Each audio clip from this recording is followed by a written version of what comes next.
bienvenue dans ce nouvel épisode du podcast Paper Jam. Aujourd'hui, nos rédacteurs en chef échangent avec le Premier ministre Luc Frieden.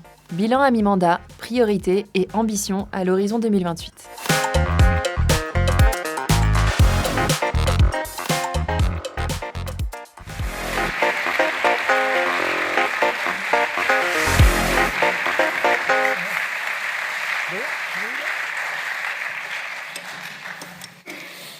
Un peu d'eau, hein. Si j'arrive à ouvrir la bouteille, voilà. C'est pas mal, merci. Pour recontextualiser un petit peu ce soir, vous découvrirez à la sortie de la conversation le dernier magazine de Paper Jam qui portera aussi sur un bilan mi-mandat du gouvernement Frieden-Bettel avec une interview du Premier ministre, mais on en reparlera plus tard. C'est toujours à toi. Merci, Monsieur le Premier ministre, de nous accorder du temps dans votre agenda qu'on s'est chargé. Ce week-end, vous avez été confirmé à la tête du CS Vaud, ce qui n'est pas vraiment étonnant, avec un score d'un petit peu plus de 88%. C'est moins qu'il y a 2 ans. Comment vous analysez ce résultat et est-ce que vous êtes toujours le capitaine ? Oui, quand on est élu à 88%, je trouve que c'est un résultat qui est assez exceptionnel puisqu'on ne vit pas en Union soviétique. C'est un très grand parti et quand on a été chef de ce parti, qui est le plus grand parti du pays, forcément on prend l'une ou l'autre décision qui plaît moins. Pour certains, voilà, il y a des sujets qui ont fâché, on en parlera sans doute ce soir, mais si toute ma carrière politique, je peux avoir 88%, je suis extrêmement satisfait. Alors vous le savez, on place cette conversation sur votre bilan un peu à mi-mandat, sur tous les sujets qui vous ont animé. Vous avez fait beaucoup de choses, mais vous êtes arrivé... Ça, c'est déjà une très bonne introduction. On avait plutôt décidé de faire good cop, bad cop, mais on va y venir quand même. Alors, vous êtes arrivé au pouvoir comme étant le parti de référence, ce que le CSFAO a souvent été. Dina Yoluc, c'était l'incarnation d'un nouvel élan de votre part, un homme politique qu'on connaît depuis longtemps, dont on connaît le sérieux, la façon de travailler le dossier. C'est toujours agréable pour l'instant. Ça marche. On sait que vous travaillez beaucoup, on sait que vous connaissez bien vos dossiers. Et puis, on a espéré, pendant des semaines de discussion, pendant des semaines à regarder les chiffres, pendant des conversations et encore des conversations, avec la présence d'une des probablement meilleures expertes de la question, Martine Deprez, que la réforme des pensions allait être beaucoup plus fondamentale que celle sur laquelle vous vous êtes finalement mis d'accord. Ma question, c'est si vous n'y arrivez pas à aller beaucoup plus en profondeur sur cette question-là, si vous n'y arrivez pas dans ce contexte, qui pourrait réformer les pensions en profondeur ? Un peu comme le verre à moitié plein et moitié vide. Quand la réforme des retraites a été votée en décembre dernier, j'étais au Conseil européen à Bruxelles. Et donc j'étais en réunion, mais je suivais un peu évidemment le débat à Luxembourg. Et quand le vote est tombé, je l'ai dit à mes collègues et beaucoup m'ont félicité. Ils ont dit « Ah ben, tu as réussi une réforme des retraites ». Parce que, comme vous le savez, dans la plupart des pays européens, certainement chez nos voisins, la réforme des retraites est extrêmement difficile. Elle est difficile partout parce qu'elle remet en question des choses auxquelles les gens se sont habitués. En théorie, les gens sont pour des réformes, mais du moment que les réformes les concernent directement ou leur perspective de vie, de carrière professionnelle, ils deviennent moins enthousiastes. Donc, le verre à moitié plein, c'est qu'on a réussi une réforme des retraites. Je pouvais d'ailleurs observer que la dernière réforme, elle était en 2012. Voilà. La différence entre quelqu'un qui connaît ses dossiers et quelqu'un qui... Je vous dis cela parce que depuis 2012, où d'ailleurs j'étais ministre des Finances, depuis 2012 à 2023, à 2024, 2025, le sujet n'est pas devenu moins important. Et néanmoins, il n'y a pas eu de réforme de retraite, parce qu'une réforme des retraites n'est jamais populaire. Et donc, oui, il est vrai que nos propositions initiales voulaient aller plus loin, Et nous avons dû faire des compromis parce qu'en politique, si on veut garder la stabilité, la cohésion sociale, il faut nécessairement faire des compromis. Et donc, nous avons quand même changé fondamentalement le système parce que les gens doivent cotiser un peu plus longtemps. Nous avons donc aussi, je crois, à travers ces longues discussions parfois extrêmement difficiles, oui, vous avez vu tout ce que cela a entraîné, il y a aujourd'hui peut-être plus un consensus que sur la réforme des retraites, qu'il faut faire une réforme des retraites. Donc moi, je suis quand même fier qu'on ait pu faire une réforme des retraites. Ce ne sera pas la dernière qui a été faite, mais ne vous attendez pas trop que les autres partis politiques vont nécessairement annoncer de grandes réformes lors des prochaines élections, parce qu'en termes de popularité, ça ne m'a pas apporté grand-chose. Ça, je savais. Mais donc, je crois que, oui, je suis heureux qu'on ait fait quelque chose, mais ça restera nécessaire de continuer ce parcours dans les prochaines années. Un autre point quand même qui est important de savoir, c'est qu'à travers cette réforme, la réserve nécessaire, la réserve légale nécessaire pour financer les retraites a été reculée jusqu'en 2040-2042. Donc, on a gagné du temps pour continuer ce débat qui restera dans toute coalition possible difficile à l'avenir. On sait que les réformes qui sont sur du long terme sont peut-être parfois plus difficiles à comprendre aussi.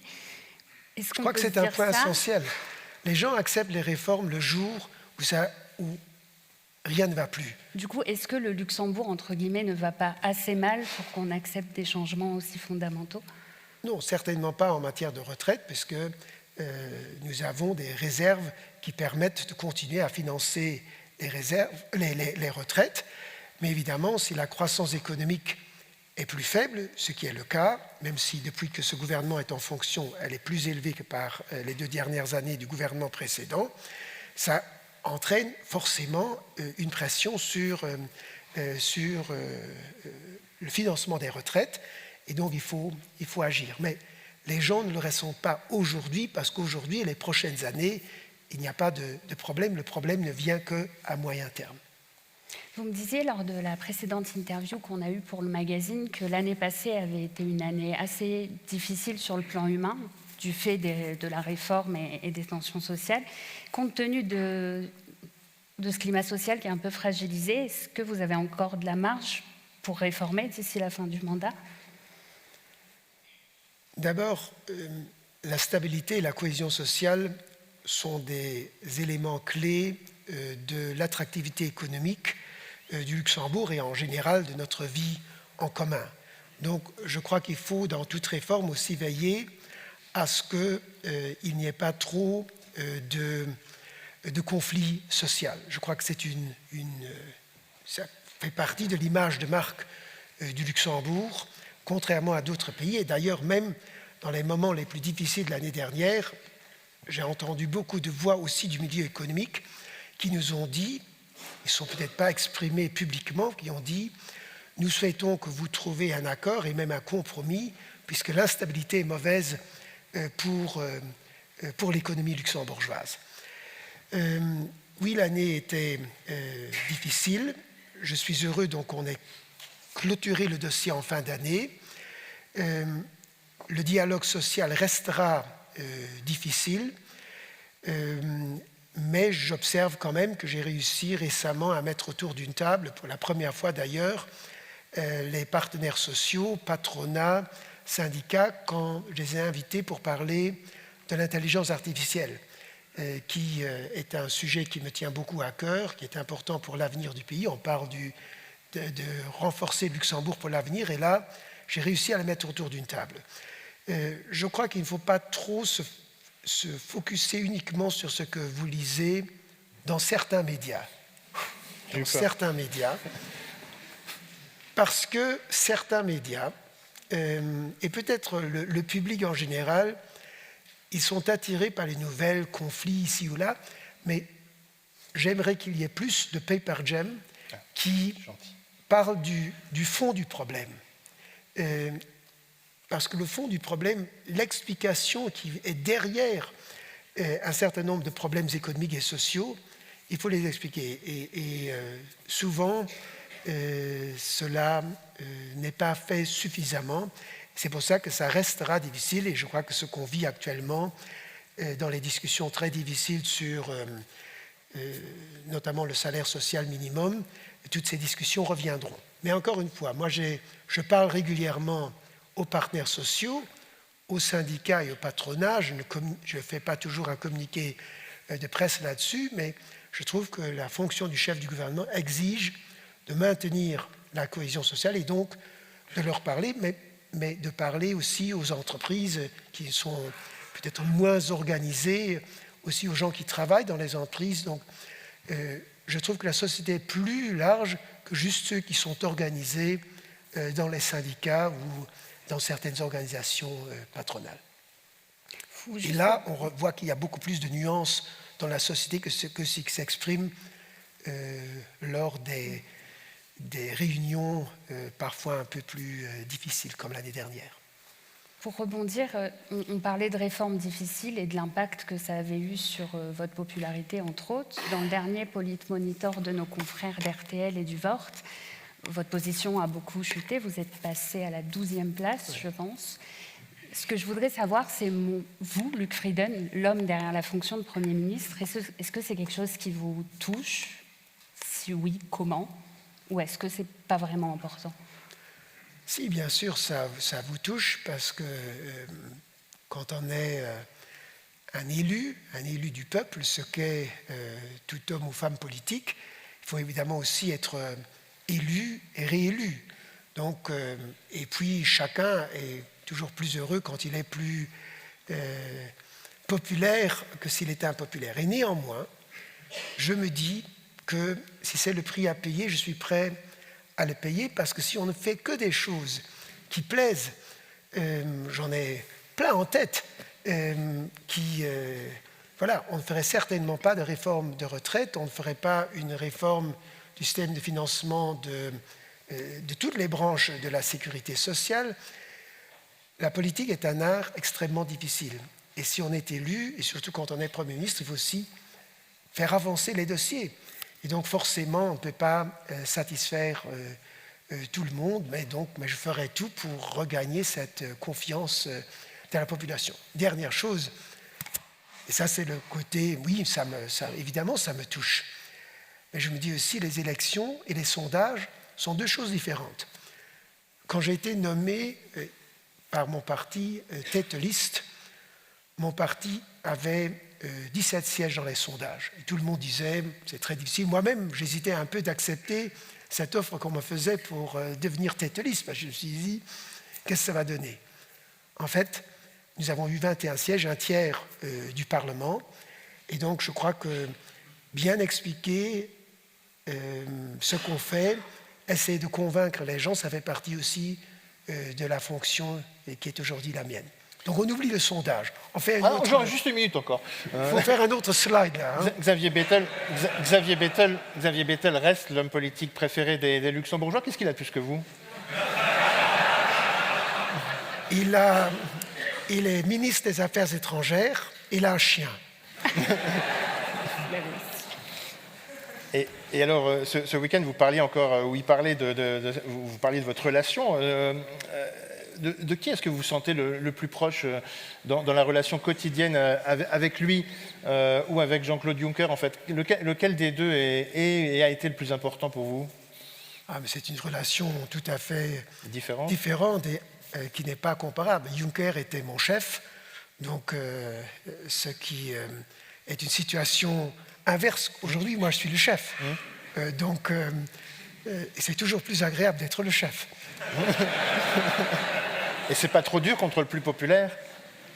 Non, parce qu'on travaille très bien ensemble au gouvernement, j'y tiens beaucoup. Vous savez, entre deux partenaires de coalition, entre le Premier ministre et le vice-premier ministre, c'est un mariage de raison, et ça fonctionne très bien. Je crois que c'est une force de ce gouvernement, si je compare et si j'ose le comparer au gouvernement précédent.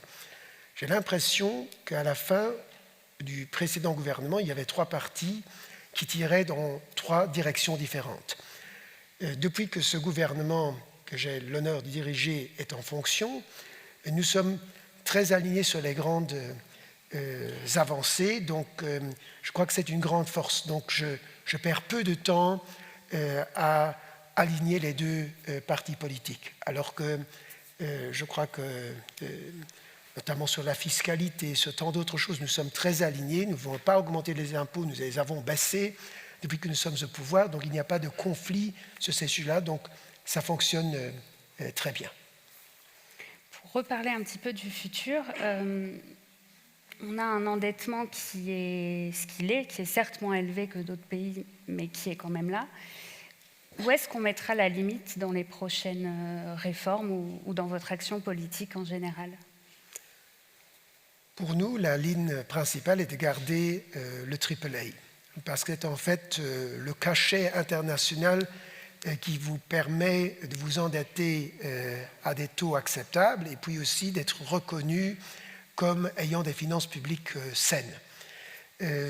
J'étais toujours, quand je fus ministre des Finances, et certainement aussi aujourd'hui, très réticent à nous endetter, parce que dans un petit pays, il est beaucoup plus difficile, une fois que vous avez un endettement trop élevé, de vous rattraper là-dessus.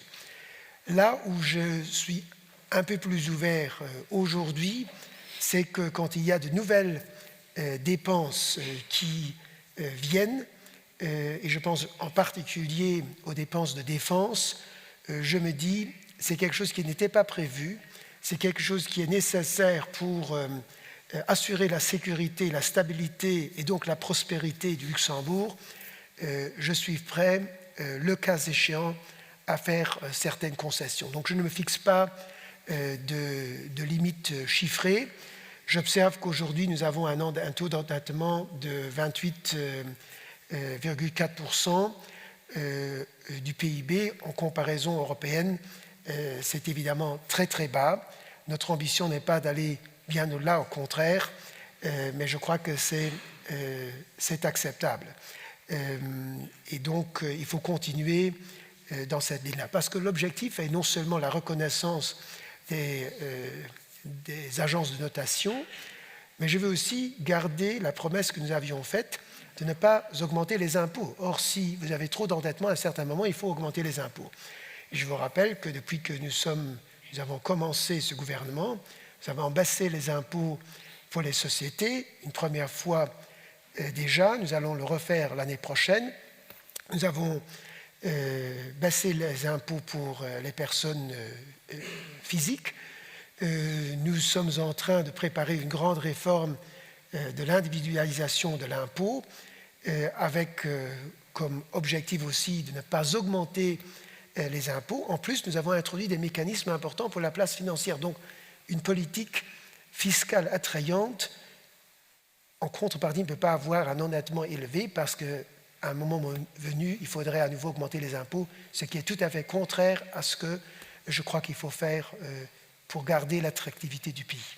À la FEDIL, en début d'année, vous étiez très content de placer l'année sous le signe de la compétitivité. Un peu, c'était le retour de cette notion purement économique dans le discours politique de manière très, très affirmée. Aujourd'hui, on n'est même pas le 1er avril, qu'avec tout ce qui s'est passé sur la planète, et notamment un certain président qui a tendance à dire tout et son contraire d'un jour à l'autre, l'économie est en train de twister. Est-ce qu'on reste dans l'année de la compétitivité, du coup ? Absolument, et je crois qu'il faut encore en faire plus de cette année. Parce que justement, quand le monde va mal, quand il y a beaucoup d'imprévisibilité, il faut la stabilité, il faut un cap clair, et nous avons besoin de croissance. Nous avions en 2022 et 2023, nous avions une croissance négative ou nulle à Luxembourg. Ce qui évidemment est très mauvais pour, et ici dans ces milieux économiques, vous le savez, je crois que le grand public parfois l'ignore un peu, parce que les gens n'aiment pas trop la croissance, c'est plus d'embouteillage ici et là, mais nous avons besoin de croissance. Nous avons maintenant eu une croissance de 0,5% en 2024.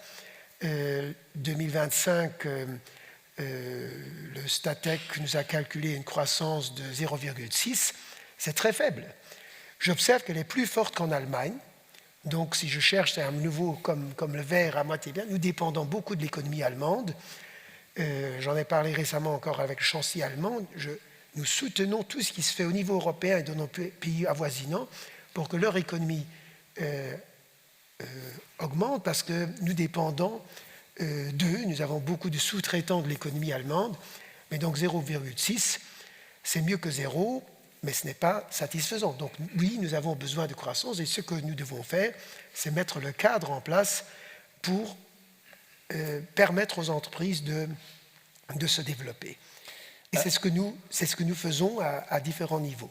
À propos d'entreprise, alors à Pepper Jam, on a lancé récemment une nouvelle idée, une nouvelle rubrique qui consiste à sonder directement les patrons de PME sur une série de 4 ou 5 questions par mois sur ce qu'ils pensent en fait de la situation que vivent leurs entreprises au Luxembourg. Ça s'adresse plutôt aux PME. Ça, c'est un des résultats de la première salve. Alors, ça n'a pas une valeur de sondage, pas d'enquête, etc. C'est juste une prise de température auprès des patrons de PME. Et ce qu'ils disent, en fait, quand on leur a demandé est-ce que le nouveau gouvernement a changé quoi que ce soit dans votre vie, d'entrepreneur, encore une fois, pour la grande majorité, il n'y a eu aucun changement. Et puis, vous voyez que les questions positives et négatives s'annulent plus ou moins. Qu'est-ce que ça vous inspire, en fait, que les PME ne donnent pas plus de crédit à tout ce que vous avez mis en place pour essayer de les rendre plus compétitives ? Que nous sommes là encore pendant 3 ans.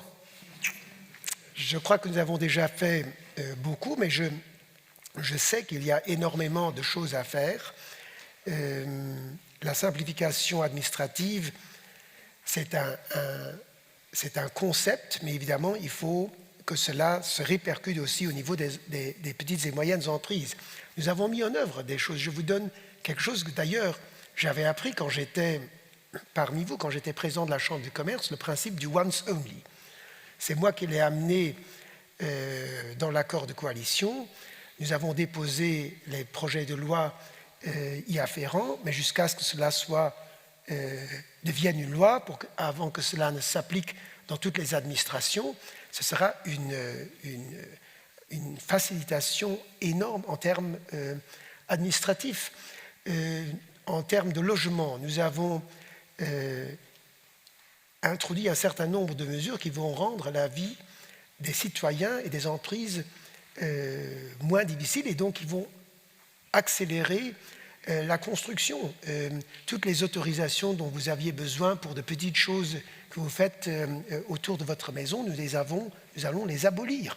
Donc je crois que surtout les PME vont le remarquer après un certain temps. Mais je dis aussi, il reste beaucoup à faire. Nous avons un programme, je pense par exemple aux indépendants, parce que beaucoup de PME sont aussi sous structure d'indépendants. Nous sommes en train de nous coordonner et nous avons bien avancé pour améliorer le statut de l'indépendant, notamment dans les domaines de la sécurité sociale, du chômage et tout ça.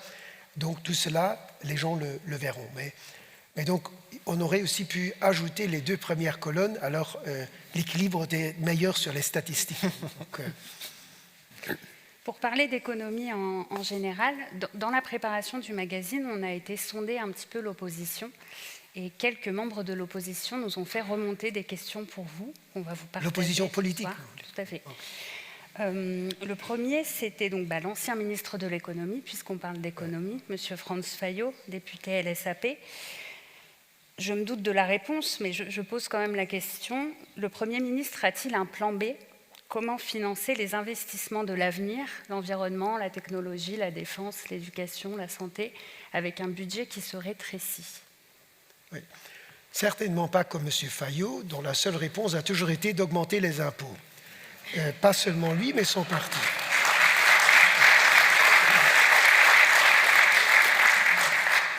Pour le reste, nous devons continuer à baisser les impôts, essayer d'augmenter la croissance. Et donc, si la croissance fonctionne, les emplois vont être créés, les salaires seront adéquats et les recettes fiscales viennent. Nous l'avons fait aussi, nous l'avons testé, on dit toujours ça ne marche pas. Mais si, ça marche. Nous avons pris par exemple des mesures fiscales dans le domaine de la place financière. Nous avons introduit les primes pour impatriés. Nous avons introduit le carried interest. On me dit que ça concerne un pan du secteur financier, mais ça a généré de nouvelles activités, de nouveaux emplois. La place financière, dans beaucoup de domaines, fonctionne assez bien d'après les recettes fiscales que nous voyons venir. Et donc, c'est dans chacun des domaines que nous devons agir avec encore plus de détermination. Je crois aussi que l'économie luxembourgeoise est très diversifiée.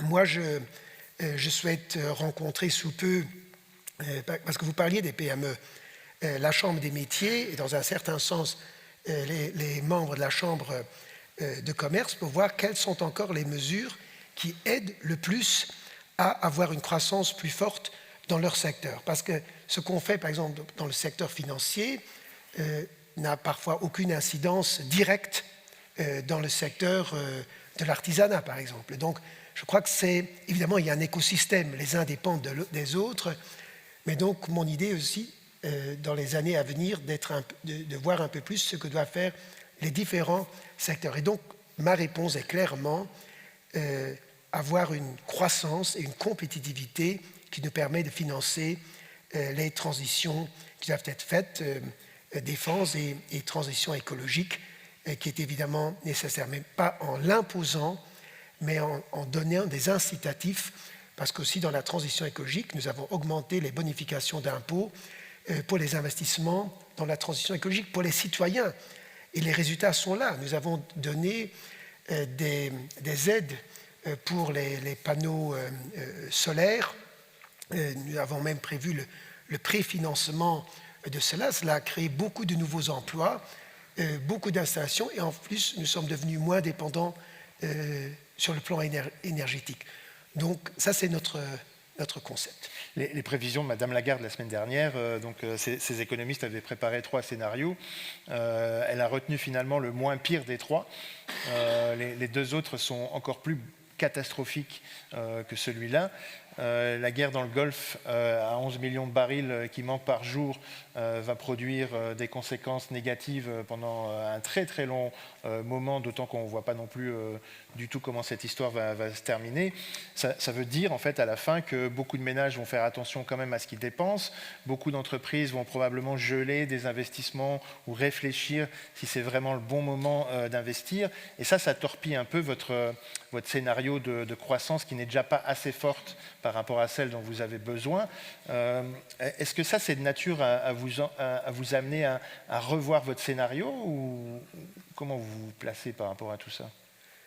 Évidemment, la situation au Moyen-Orient et au Proche-Orient est préoccupante, parce que d'abord, elle est due à des décisions où on ne voit pas trop bien où est l'objectif de ce qui a été fait.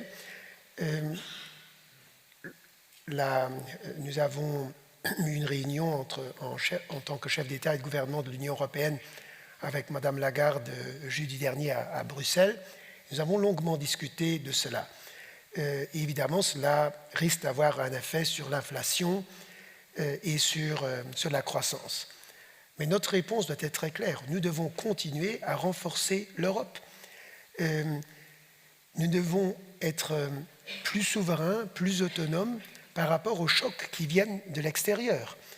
Si nous dépendons trop des autres, d'abord du gaz russe, aujourd'hui du pétrole et du gaz des pays du Proche et du Moyen-Orient, évidemment, il y a des chocs extérieurs qui risquent de nous frapper. Aujourd'hui déjà, heureusement, nous sommes moins dépendants des énergies fossiles, d'où qu'elles viennent, mais quand même, comme les prix sont des prix mondiaux, cela aura une certaine conséquence. En même temps, si nous continuons à investir dans la recherche et l'innovation, si nous continuons à avoir un cadre européen où nous achetons là où c'est possible et où ça fait du sens des produits européens, sans que ce soit exclusif vis-à-vis du commerce international, si nous continuons à avoir des accords de libre-échange avec d'autres pays. Le Mercosur est un bon exemple.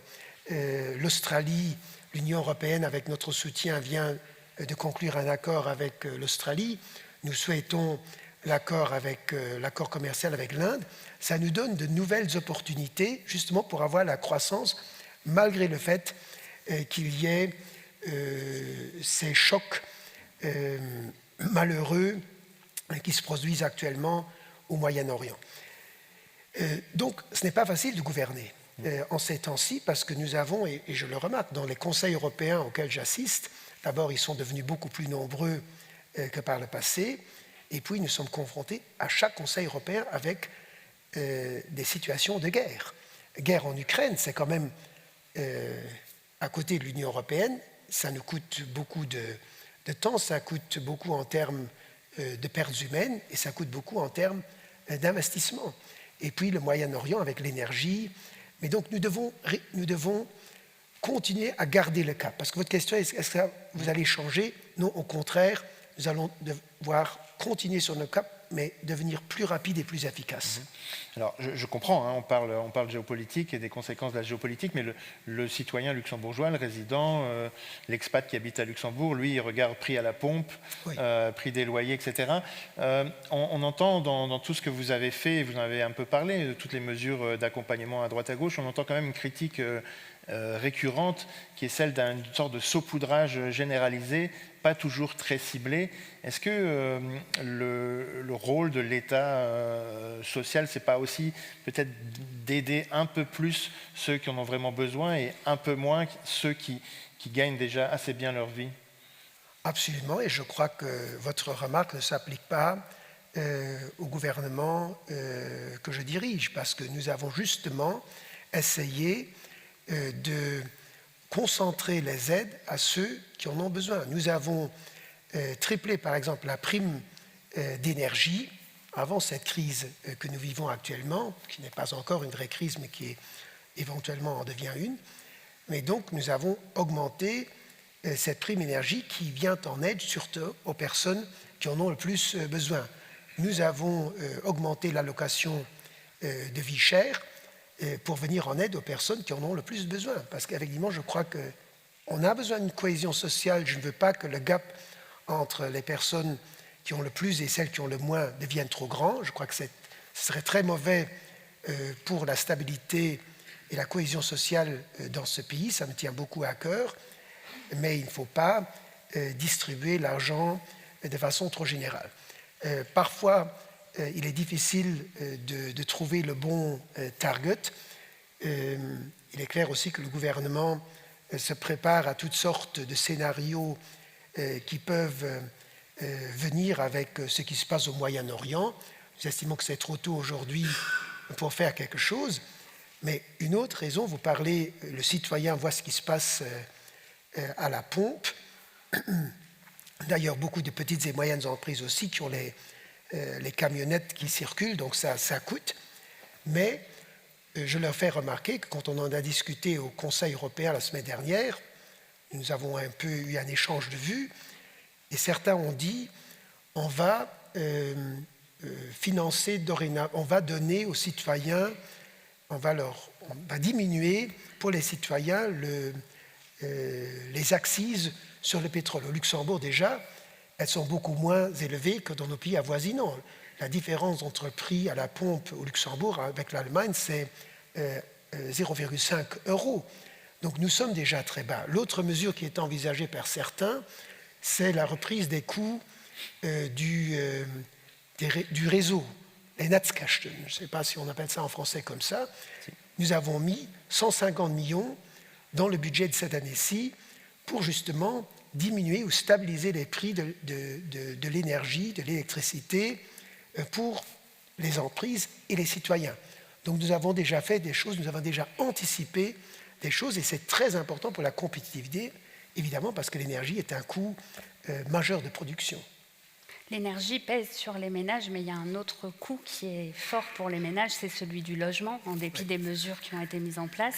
Si on regarde le taux de risque de pauvreté après déduction du logement, le dernier était à 31,3% contre 25,7% il y a 10 ans. malgré les mesures. Comment on fait pour inverser la tendance et ne plus se ruiner dans un logement ?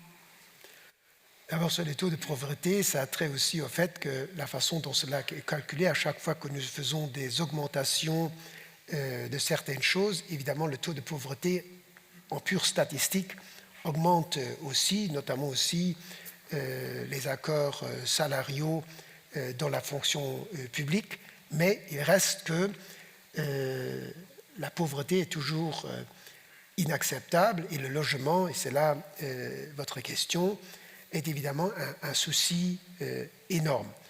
Qu'est-ce que nous avons fait ? Je rappelle quand même toutes les mesures en termes de procédure. Mais beaucoup sont encore dans la procédure législative, mais je crois vraiment que cela va aider dans une certaine mesure. Puis nous avons fait des mesures fiscales. Elles étaient dans une large mesure temporaire parce que l'État ne peut pas intervenir tout le temps dans le marché. Donc aussi, il faut que le marché se stabilise un peu de lui-même. Nous avons aussi pris beaucoup d'argent en main, et justement pour venir en aide aux personnes à revenus faibles, nous avons investi quelques 400 millions dans l'acquisition des résidences en voie des VFA, des ventes en état futur d'achèvement, où on voyait qu'il y avait un blocage, et donc on a dit l'État va intervenir. Et donc nous avons acheté pas mal de ces projets pour les mettre à disposition de personnes remplissant les conditions pour les acquérir, à la fois les logements sociaux en location et les logements abordables en vente. J'observe aussi que actuellement, donc nous avons aussi acheté près de 500 unités supplémentaires. Vous pouvez dire c'est peu, mais c'est quand même aussi, ça coûte beaucoup, et c'est la solidarité nationale qui les paye, puisque c'est à travers le budget de l'État que nous le faisons. J'observe d'ailleurs aussi qu'il y a 3000 autorisations de construire qui sont actuellement, qui ont déjà été délivrées. Et donc je crois que chacun dans notre société, tous les acteurs économiques, doivent voir aussi qu'est-ce qu'il faut ajouter pour que la machine recommence à nouveau à fonctionner. Parce que ce n'est pas l'État qui peut intervenir tout le temps. Sur les procédures, nous sommes intervenus. Sur la fiscalité, nous sommes intervenus. J'ai demandé aux ministres compétents, il y en a plusieurs, de nous proposer encore une fois des mesures. Et donc, je n'exclus pas qu'on annonce des nouvelles mesures au cours de cette année. Mais la situation restera tendue dans la mesure où la demande est forte et il est très difficile de rattraper aussi le retard des dernières années. J'allais vous poser la question parce qu'à la Chambre, il y a 15 jours à peu près, le ministre des Finances venait faire le point sur l'obligation d'État pour la défense, qui a très bien fonctionné. Et il évoquait la possibilité d'avoir recours au même mécanisme de financement pour d'autres sujets, dont le logement, en annonçant probablement un paquet logement d'ici la fin de l'année. Mais comment est-ce qu'on doit comprendre le fait que vous relanciez un paquet logement d'ici la fin de l'année, après avoir déjà investi tellement d'argent et après avoir pris une soixantaine de mesures quand même très très différentes les unes des autres? Qu'est-ce que ça dit implicitement d'être obligé de relancer un plan logement à la fin de l'année? D'abord, je veux le faire beaucoup plus tôt que la fin de l'année. Deux, je crois que les mesures que nous avons prises, beaucoup sont en procédure législative. La simplification des procédures... C'est pas simple.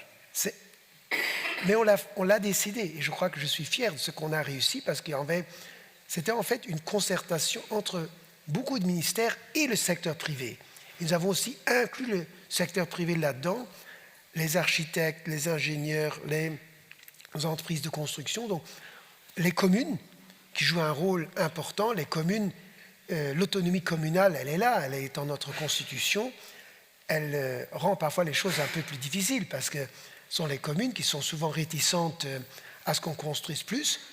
Les citoyens parfois aussi, parce que si on vous dit dans votre village qu'à côté on va construire des maisons à appartements, même si ce n'est que 3 à 4 étages, il y a certaines réticences. Donc, c'est pour ça que je disais tout à l'heure, il faut que chacun y mette un peu du sien, mais nous souhaitons construire plus et plus vite. Cela reste notre boussole et nous allons continuer là-dessus. Et puis, il faut toujours essayer de nouvelles mesures.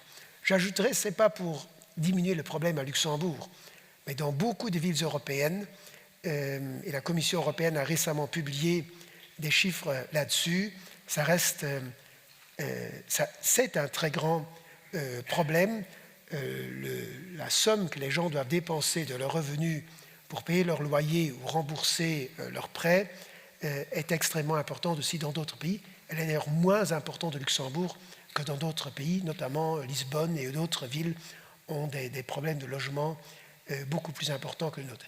Ce n'est pas pour dire, alors, le problème est résolu à Luxembourg. Non, non. Je veux juste dire que c'est un problème général dans beaucoup de villes européennes, mais nous sommes très déterminés à avancer là-dessus, et je vais le faire d'ailleurs aussi en concertation étroite avec le secteur privé.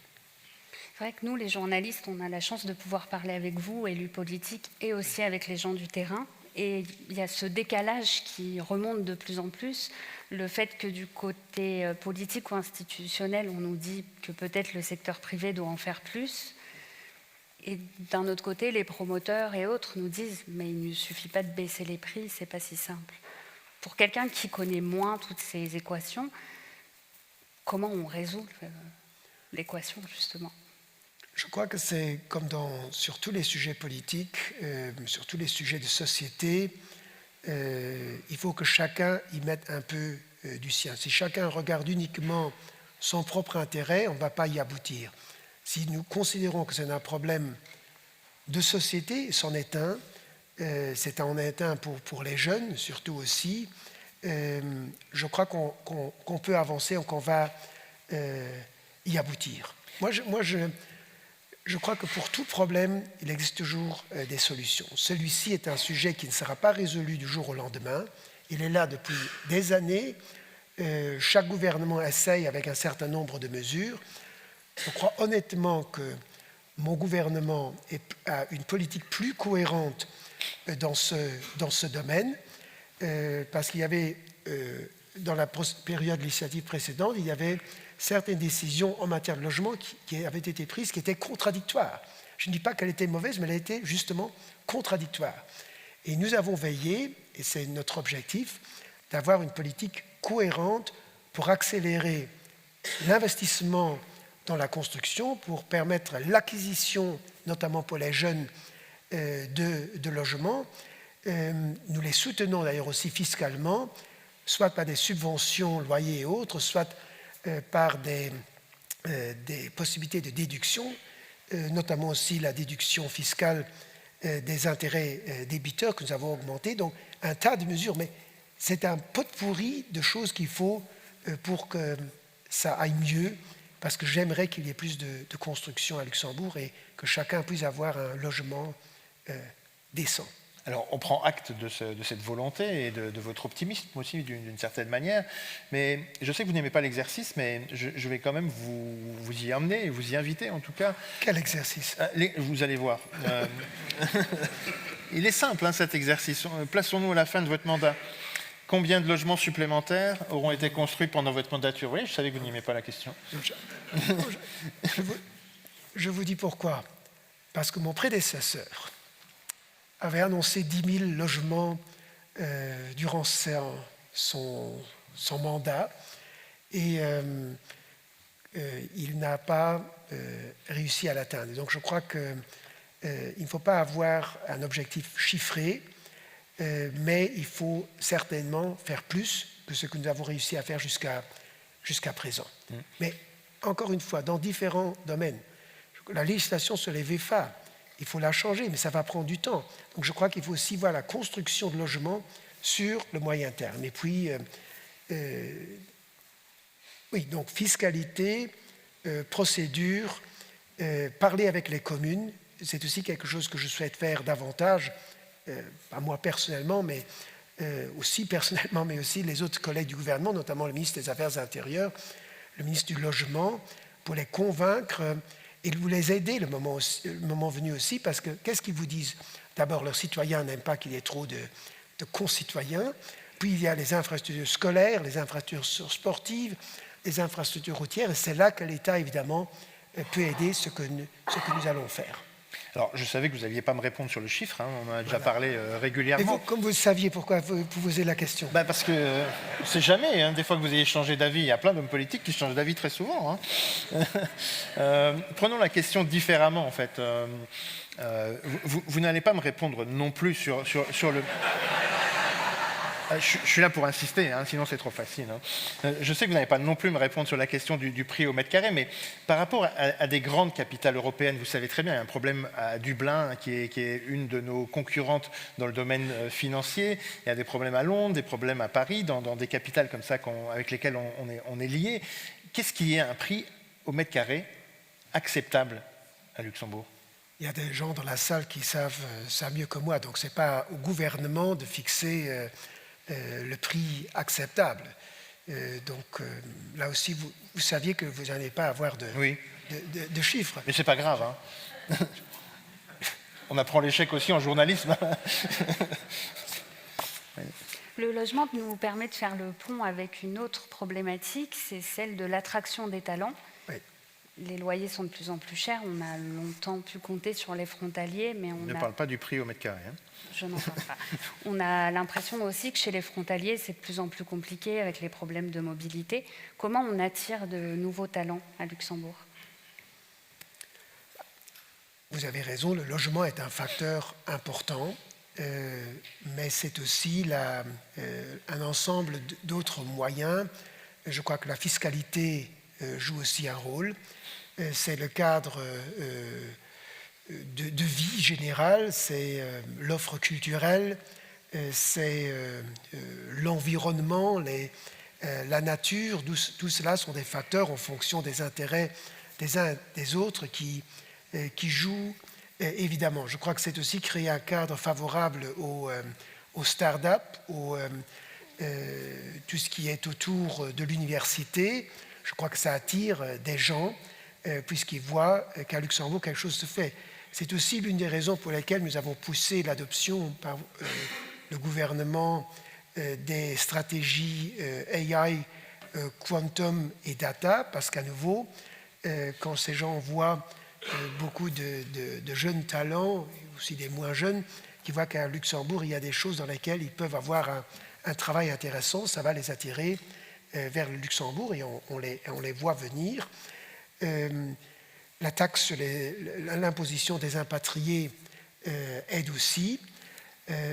Mais encore une fois, le logement est aussi, j'en suis pleinement conscient, un facteur important parce qu'il faut bien vivre quelque part, et donc bien vivre, et donc le logement est un facteur sur lequel nous devons travailler, probablement plus le logement destiné à la location, parce que beaucoup de ces personnes-là, évidemment, n'ont pas immédiatement ni les moyens ni la volonté d'acquérir un logement. Donc je crois qu'aussi soutenir les investisseurs pour qu'ils investissent dans le logement peut aussi être très utile pour que justement ces logements soient à disposition, évidemment, à des loyers acceptables. Le Liseur publiait ce matin une nouvelle étude sur les talents, justement. Donc 30% d'entre eux, 30% de ceux qui arrivent au Luxembourg repartent la même année, ce qui est déjà un chiffre quand même assez spectaculaire, et plus d'1 sur 2 repart dans les 5 ans. Là, on peut toujours discuter, parce qu'au bout de 5 ans, peut-être on a envie d'un autre travail ou autre chose. Mais ces deux chiffres-là, en fait, 1 sur 3 qui part dans la première année, ça vous inquiète pas? Si. Et j'aimerais aussi comprendre mieux quels sont les motifs. Donc, il faudra... C'est pour ça qu'on a le LISER, un très bon institut de recherche, donc pour voir quels sont les... je ne sais pas si vous avez lu déjà l'étude, donc vous pouvez ce matin dire. En travers, en fait. Alors, qu'est-ce qu'ils disent? Il n'y a pas d'explication fondamentale. Il y a différentes choses qui rentrent en ligne de compte. Ouais. Le prix, le challenge, le travail, en fait, qu'ils cherchent. Pour beaucoup d'expats qui viennent surtout... les questions de nightlife, de vie autour de la cité, il y a beaucoup d'arguments très, très, très différents. Hein. Absolument. C'est pour ça que moi, je les ai en fait vus la semaine dernière, mais c'était sur un tas de sujets. Je crois que c'est très important pour bien préparer l'avenir du pays aussi d'avoir de bonnes données. Parce qu'une politique doit toujours se baser sur des faits, sur des données. Et donc, il faut des instituts qui nous transmettent, le Statec, le LISER, d'autres, qui nous transmettent ces informations pour que sur base de ces informations, nous puissions affiner notre politique. La question des talents, elle rejoint une autre question, c'est celle de l'intelligence artificielle, avec toutes les peurs qui vont autour de ça sur le remplacement des postes actuels, de certains pans d'activité, etc. Dans le rapport de décembre du FMI sur les pensions à Luxembourg, il y a un magnifique disque qui estime le nombre d'emplois qui pourraient disparaître à cause de l'IA à Luxembourg. Parmi les choses où on aimerait vous entendre, et personnellement j'étais là, vous le savez, à la conférence de presse de présentation du projet de Mistral, j'ai du mal à comprendre ce que Mistral va vraiment apporter au Luxembourg. Des chatbots, on en a déjà plein, le site guichet.lu fonctionne maintenant avec plein de démarches, etc. Il est chouette la Lumi, hein? Oui, il est très joli, mais qu'est-ce qui va nous apporter vraiment de fondamental? J'ai quand même pas oublié ma question. Non. D'abord, je crois que quand il y a une révolution technologique comme celle de l'AI, il faut être dans le wagon de tête comme pays de l'adoption de cette nouvelle technologie. Ça, c'est l'origine de mon intérêt et de l'intérêt du gouvernement pour cette question. Moi, je ne vais pas voir les autres avancer sur l'AI, et nous, on est simplement là pour regarder. Deux, je crois que ça aura un impact majeur sur l'économie, sur la façon dont nous travaillons, dont nous vivons, sur la médecine. Et je vois surtout des progrès qui résultent de cela. Évidemment, c'est une transition. Et c'est pour ça que j'ai organisé cette réunion trilatérale avec les partenaires sociaux, parce qu'il ne faut pas voir uniquement la perte d'emploi qui peut en résulter, mais je veux surtout voir la transformation des emplois et la création d'emplois. Et toute révolution technologique, il y a d'abord des réticences. C'était toujours comme ça quand les machines, l'automatisation a été introduite, les ordinateurs ont été introduits, les gens avaient toujours un peu peur et on parlait des pertes d'emplois, et néanmoins, notre économie a continué à croître. Et donc, pour moi, j'estime qu'il faut passer beaucoup de temps sur ce sujet et créer un cadre propice à ce que l'État et le secteur privé adoptent l'intelligence artificielle. Deux, nous avons construit des centres de données extrêmement sophistiqués qui sont parmi les plus sûrs en Europe, qui sont nécessaires évidemment pour avoir les infrastructures nécessaires à la gestion des données nécessaires pour l'intelligence artificielle. C'est pour ça aussi que nous avons adopté la stratégie de l'intelligence artificielle, parce qu'on veut avoir une intelligence artificielle souveraine, ce qui signifie qu'on ne soit pas dépendant à 100% des États-Unis ou de la Chine. Et si nous avons choisi ce partenariat avec Mistral, c'était clairement un choix que nous avons fait pour soutenir en fait une start-up européenne. Les Américains et les Chinois sont déjà très avancés sur ces domaines. Et quand j'étais au sommet de l'AI à Paris, j'ai rencontré Arthur Mensch, le CEO et le founder de Mistral, et on s'est très bien entendu, et j'ai dit « Let's do it, let's make it happen ». Et donc le Luxembourg est le premier pays à avoir signé avec cette société un projet pour introduire l'AI dans la fonction publique luxembourgeoise et après améliorer avec l'AI les services au grand public. Et je crois que c'est quelque chose qu'il faut tester. Et je suis très confiant qu'on va réussir à faire de belles choses. Et donc, c'est la souveraineté européenne aussi que nous souhaitons renforcer avec une touche luxembourgeoise. Alors, pardon pour la question qui va suivre, mais j'espère que Mistral a réussi à ouvrir un compte bancaire. Et de manière plus générale... Non, n'applaudissez pas ça. N'applaudissez pas ça, parce que c'est pas, en fait, c'est pas très glorieux et c'est ça. Mais c'est une question que vous devez poser à ceux qui représentent les établissements. Oui, alors bancaires. justement, c'est pas moi qui ouvre des comptes. D'ailleurs, je ne les ferme pas non plus.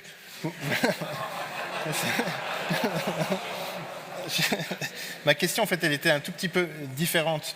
Est-ce que 2 ans après, pour une place financière comme le Luxembourg, qui a besoin de tous ses atouts pour faire du marketing à l'étranger, parce qu'on a besoin des talents, on a besoin des entreprises, on a besoin que les fonds viennent ici, cette histoire de compte bancaire, c'est probablement la plus mauvaise pub qu'on a eue depuis très longtemps, mais 2 ans après, on en est toujours au même point, quoi que vous en disiez, parce que oui, la CSSF a fait des choses, oui, la BBL a fait des choses, mais la réalité, c'est que la problématique revient dans toutes les conversations qu'on a, nous, avec des acteurs qui s'installent ou qui veulent s'installer ici.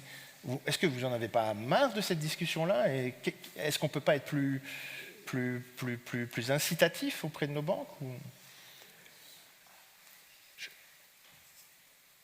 Je crois que le ministre des Finances a eu un certain nombre d'entretiens avec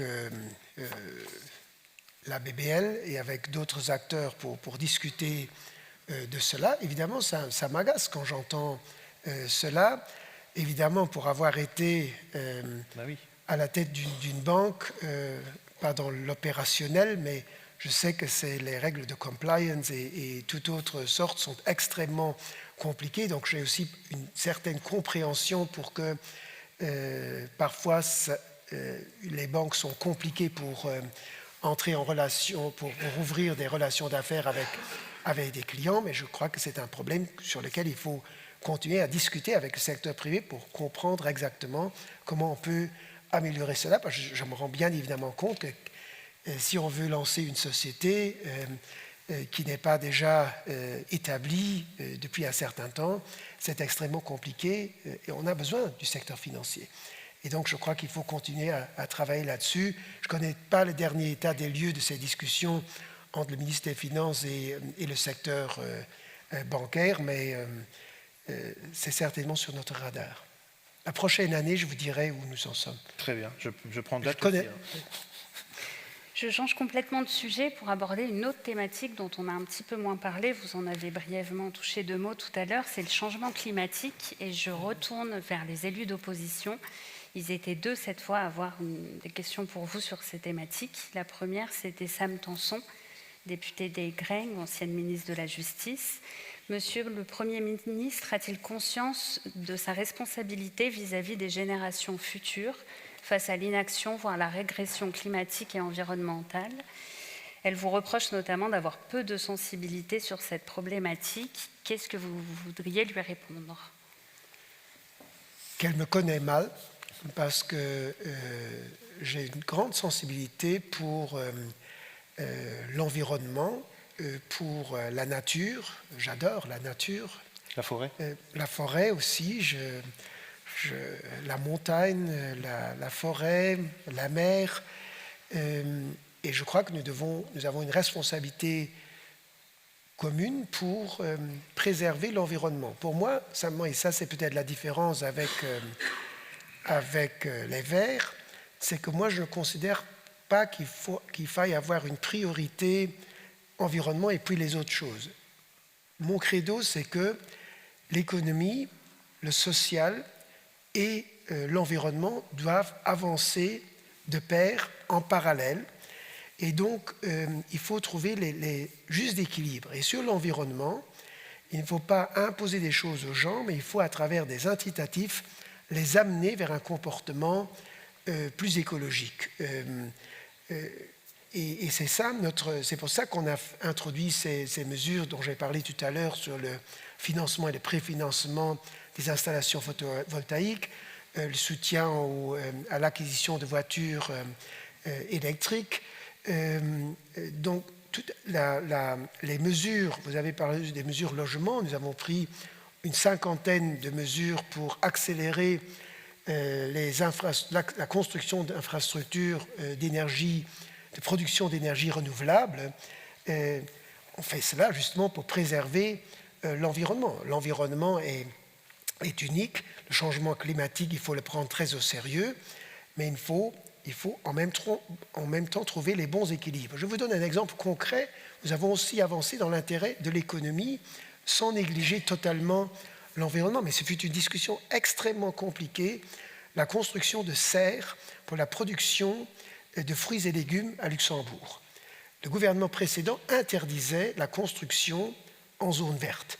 Donc, résultat, la production de pommes de terre, de fraises, je ne sais pas quoi, de fruits et légumes, on en portait davantage. Donc nous avons pris la décision, oui, nous allons faire une exception très limitée, bien encadrée, pour pouvoir construire des serres pour produire aussi à Luxembourg. Oui, il faut faire des équilibres entre l'économie et le social. La même chose vaut pour la construction en zone verte. On protégera la zone verte, mais par exemple pour les agriculteurs, la question se pose toujours, est-ce qu'ils peuvent vivre dans leurs propriétés ou non, qui sont en dehors des agglomérations. Nous sommes en train de trouver des moyens pour avancer. Mais ce sont de bons exemples pour vous montrer la complexité de tous ces sujets, parce qu'il y a des sujets qui sont parfois en conflit. La tâche d'un gouvernement et du chef du gouvernement est d'aider à trouver les compromis nécessaires. Mais être incitatif, est-ce que ça suffit? Est-ce Oui. qu'à un moment, il ne faut pas contraindre face à l'enjeu? Je suis opposé à la contrainte. Nos sociétés démocratiques, libres, n'acceptent pas, en règle générale, les contraintes. Certes, il y a toujours des contraintes, la vie en société, mais sur ces sujets-là, les pays qui ont essayé la contrainte, ça a mal tourné, et ça explique en partie aussi les résultats électoraux des Verts en Allemagne, au Luxembourg et ailleurs. C'est mon interprétation, mais je crois qu'il faut examiner la situation, il faut soutenir les gens, et je crois d'ailleurs que les gens sont en principe très responsables. Les citoyens sont suffisamment informés et responsables pour se comporter en règle générale de façon raisonnable, mais on peut parfois les aider un peu dans une certaine direction. Ça, c'est au moins la philosophie de mon gouvernement. On a encore une autre question de Tom Weidisch de l'ADR, qui indique que l'énergie nucléaire renforce notre indépendance, mais que seuls le Luxembourg et l'Autriche restent farouchement opposés. Sa question est la suivante: le gouvernement finira-t-il par adopter une approche plus rationnelle, ou risquons-nous de nous retrouver isolés du centre politique sur les questions énergétiques? Si on veut la stabilité politique, il vaut mieux que je ne parle pas trop de ce sujet, parce que j'avais fait une fois, comme vous le savez, une remarque un peu d'ouverture technologique sur cette question, qui fut très mal interprétée à Luxembourg. Je dirais la chose suivante. Ce qui a changé, c'est que nous ne disons pas aux autres pays européens quel doit être leur mix énergétique. Donc nous n'avons pas poursuivi, par exemple, le procès qui avait été intenté sur le sujet de la taxonomie devant la Cour de justice de l'Union européenne, où le gouvernement précédent avait intenté une action en justice contre la décision européenne en matière de taxonomie. Nous n'allons pas, pour que ce soit très clair, mon gouvernement, parce que ça n'a pas été prévu et que je n'ai pas de majorité là-dessus, ne vont pas construire une centrale nucléaire. Je crois que c'est d'ailleurs un peu irréaliste, ça prendrait aussi 30 ans, donc ce n'est pas un sujet. Je crois qu'il faut avoir un bon mix énergétique, et je crois que nous devons, ce qui est plus réaliste, accélérer la construction d'infrastructures pour produire des énergies renouvelables. Nous avons pris les démarches nécessaires, par exemple, pour construire des installations photovoltaïques le long des autoroutes. C'est aussi quelque chose qui n'était pas possible par le passé. Nous allons accélérer les plans pour la construction d'éoliennes, avec beaucoup de résistance chez les citoyens, souvent chez les citoyens dans les alentours duquel ces éoliennes sont construites. J'ai poussé à ce qu'on fasse plus de partenariats avec les pays tiers pour qu'on puisse avoir d'énergie renouvelable au niveau européen. Et évidemment, dans d'autres pays, l'énergie nucléaire va continuer à être produite. Et dans le mix général, ce que nous allons importer sur les années à venir, je crois que le réalisme nous dit qu'il y aura aussi du nucléaire et plus de nucléaire, mais ce n'est pas un objectif de mon gouvernement. Donc juste pour calmer et pour qu'il n'y ait pas de questions parlementaires demain matin, je me dois dire cela. en tant que personne privée, je crois que nous devons devenir indépendants. Et donc c'est une question difficile parce que je vois évidemment aussi les risques de l'énergie nucléaire, surtout les anciennes centrales. C'est pour ça que aussi mon gouvernement est contre Cattenom, mon gouvernement est contre les installations de Tihange et de Douel en Belgique. Mais sur le long terme, si nous ne voulons pas être dépendants du gaz et du pétrole qui vient d'ailleurs, nous devons investir massivement en Europe dans les énergies renouvelables, dans les énergies vertes, et chaque pays doit définir lui-même quelle est l'énergie qui est plus facile à être produite chez lui. Alors vous l'aurez compris, on aurait pu continuer cette discussion pendant des heures avec beaucoup de questions, de sujets différents, mais on va s'arrêter par ici. On vous a laissé beaucoup de longueur pour répondre parce que c'est comme ça qu'on conçoit la réponse politique. Les choses sont compliquées et on ne peut pas vous demander des choses en une phrase ou en un mot. Mais pour finir... Ça, c'est la différence entre Paper Jam et les réseaux sociaux. Oui. J'espère qu'il n'y a pas que celle-là. Mais... Non, je crois que la politique est effectivement... J'aimerais juste encore dire cela. La politique est extrêmement fascinante, importante et compliquée en même temps, parce qu'il faut sur chaque sujet, il y a différentes perspectives valables. Et donc, je crois qu'il faut mieux expliquer quelles sont ces différentes perspectives et aussi peut-être la décision qui est toujours une décision qui peut être quelque part au milieu si on veut éviter les réponses populistes qui, dans l'histoire, ont souvent conduit au grand malheur. Et c'est pour cela aussi que j'estime qu'une politique raisonnable du centre est essentielle pour faire avancer nos démocraties européennes, y compris celle du Luxembourg. J'allais vous demander, donc, à contrario de tout ce qu'on a fait jusqu'à présent, de nous donner le mot de la fin, mais le mot de la fin, je vais arriver. Avec quel mot vous aimeriez qu'on reparte d'ici ? Confiance en l'avenir malgré les difficultés géopolitiques. Bon, c'est plus qu'un mot, mais ça va. Ouais. Confiance. Confiance. Confiance, c'est bien. Merci, Monsieur le Premier ministre.